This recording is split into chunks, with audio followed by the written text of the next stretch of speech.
Assalamu alaikum. Hello guys. Today in this lecture we are gonna show you something very interesting and very in a very easy way about the Lorentz transformation. Basically it is the topic selected from the special theory of relativity. There are some synapses related to this lecture. So let's begin with the special theory of relativity. This theory has two postulates. The postulate number one, the laws of physics have same form in all the inertial frames of references, and postulate number two of the special theory of relativity, the velocity of light in free space is universal constant and it is independent of motion of source or receivers. So the Lorentz transformation, here from this figure we can have an idea about the Lorentz transformation. This is the frame of reference which is represented by the S, and here is another frame of reference. This is represented by the S prime, and here the origin of this S frame of reference is O, and again the frame of reference S prime having origin O prime. So let's consider the frame of reference S and S prime. So S frame is while S prime is moving with uniform velocity V prime. So this S prime frame of reference is moving with uniform velocity V prime along the common axis. Let P be any point in space. So this P is any point in the space which we are considering. So x, y, z coordinates, here the x coordinate, y coordinate and z coordinate in case of S frame of reference, these are just x, y and z coordinates. In case of S prime, these coordinates are x prime, y prime and z prime coordinates with respect to S frames, x prime, y prime and z prime.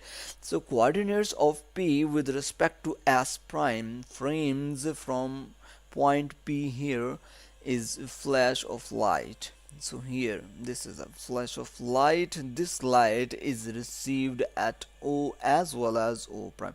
This light receiving at point P is receiving from the point O as well as it is receiving from the point O prime. So let's have a calculation about this. Therefore we can write x square plus y square plus z square is equal to ct. We can see that the OP mod of the OP. So OP mod of the OP. So from S prime, this equation we can write very easily as same. We can write x prime square, y prime square and z prime square is equal to ct prime, and it is OP prime. So after taking square of this equation on both sides, we will have this equation: x square plus y square plus z square is equal to c square t square, and again r after after rearranging this equation, the c square t square, we take the left side of the equal sign, and was positive on the right side, therefore it is now negative on the left side. So our equation number one becomes x square plus y square plus z square minus c square t square is equal to 0. And now x prime square, after taking the square of the equation which is from the S prime frame of reference, so that equation, after taking the square root of both sides of that equation, we have x prime square plus y prime square plus z prime square is equal to c square t prime square. And after rearranging this equation, we will definitely have x prime square plus y prime square plus z prime square minus c square t prime square, that is equal to 0, and this becomes equation number 2. And now comparing equation number 1 and 2, we get, why we are comparing both of these equations, because this equation number 1 and equation number 2, both of these equations are equal to 0, so we can compare these equations, and after comparing these equations we will have x square plus y square plus z square minus c square t square is equal to x prime square plus y prime square plus z prime square minus c square t prime square. And then it is a fundamental equation of special theory of relativity, and as motion is along x-axis only, therefore we can write, because the motion is only along the x-axis, so we can say that the y is equal to y prime and z is equal to z prime, because there is no motion along the y-axis, and along z-axis the motion is only along the x-axis. So we can say that therefore last equation becomes x square minus c square t square is equal to x prime square minus c square t prime square. So let's try a transformation.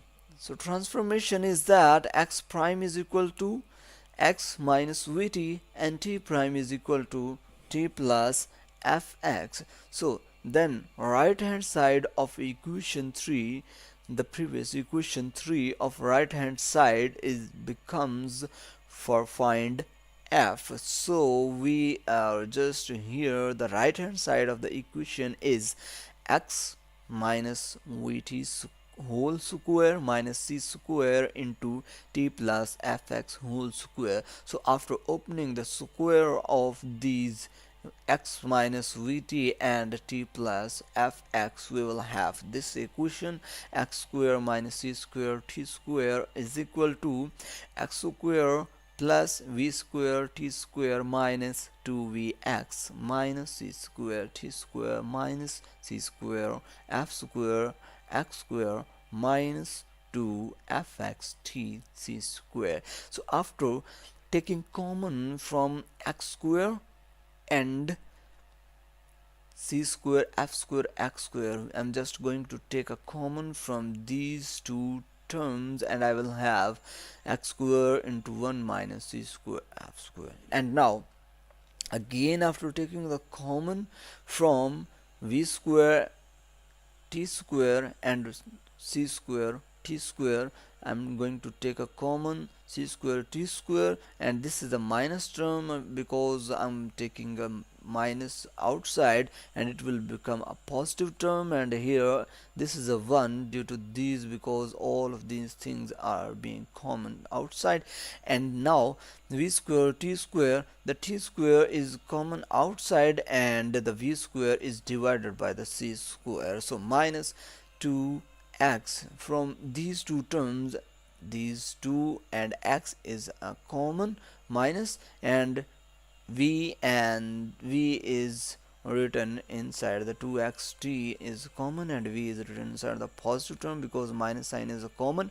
So plus this is also minus, it will also toggle his symbol or operator, this minus to the positive, and fc square. This is an equation number a. I'm going to take a number of this equation as a. So comparing the coefficients of x t on left hand side and right hand side, we get that 0 is equal to minus 2 v plus f c square, and f is equal to minus v square c square. Now putting this value of f, we get x prime is equal to x minus vt and t prime is equal to v over c square x. So that is the value of x, which is written here in this equation into t prime. So this equation looks like that. So t minus v over c square x. And now then right hand side of equation a simplifies to x square minus c square t square, that is equal to the right hand side. So we can write that x square into 1 minus c square v square over c to raise power 4 minus c square t square into 1 minus v square over c square. So in order to eliminate the factor, we should take x prime is equal to x minus vt over 1 minus v square t square whole square root, and the t prime is equal to t minus v over c square into t over 1 minus v square over c square. So the Lorentz transformation can simply conclude that also we have y prime is equal to y and z prime is equal to z. Therefore, four equations are known as Lorentz transformation. These two equations, one y prime is equal to y and the second z prime is equal to z, and both of these two equations, these four equations are known as the Lorentz transformation. If the value of v is very small as compared with the velocity of c, it means that with the velocity of speed of light, we can write that the velocity of our object is much smaller than the velocity of the speed of light, then the Lorentz transformations are changed to Galileo transformation.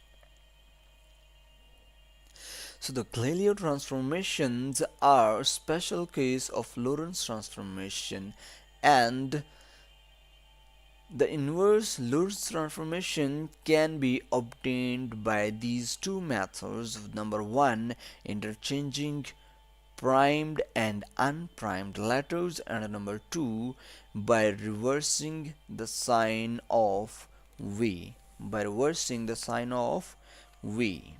So thank you very much.